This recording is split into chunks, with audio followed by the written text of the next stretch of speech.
It won't go away. Yeah. Well, I think that what was good about the film and what it kind of really fed on was using the horror genre as a vehicle for social commentary, which is now becoming something that people have acknowledged more. I think when it first came out, people didn't either get that or appreciate that, you know. Well, they wanted a monster movie, and that's certainly something that he's not. Well, no, he's not. In the literal sense. No, he's not a monster at all. He's he's a victim of a lynching. Just something that somehow passes by people sometimes. And that's an element you added. The original story, Candyman, it actually isn't even black, is he? Well, no, not at all. He's a licorice all sorts. It's like a multicolored scarecrow kind of character. Yeah.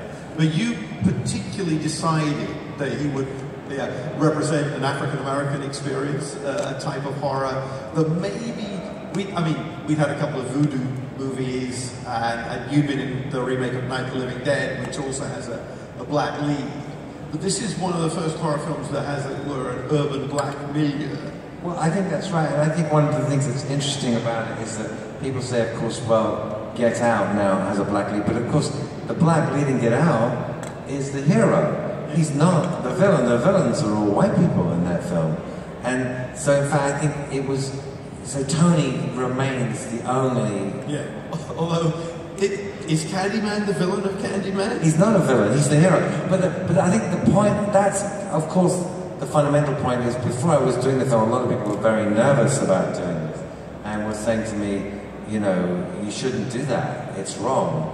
And I said, what do you mean it's wrong? Are you telling me that, you know, a black man can't play Dracula, a black man can't be Frankenstein? The monster, what you're saying is fundamentally wrong, because the way these movies work is that there is a weird transference that happens, is that the sort of the bogeyman of a horror film becomes the hero.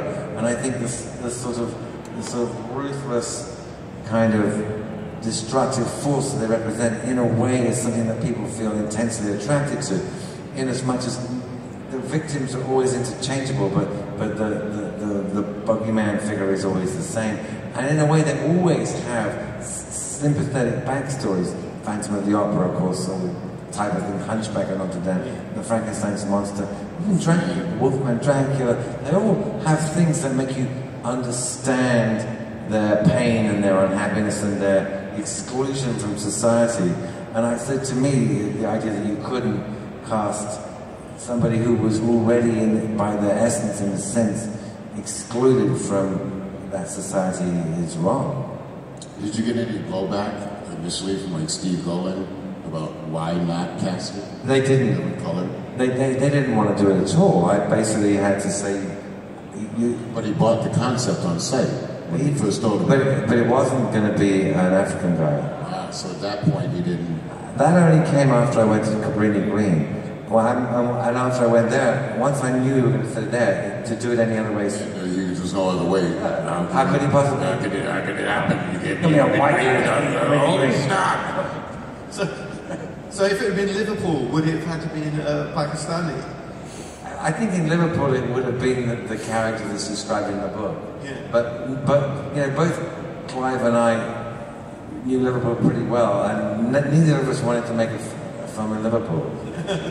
Yeah, okay. I wonder why. I mean, yeah. Not because nobody...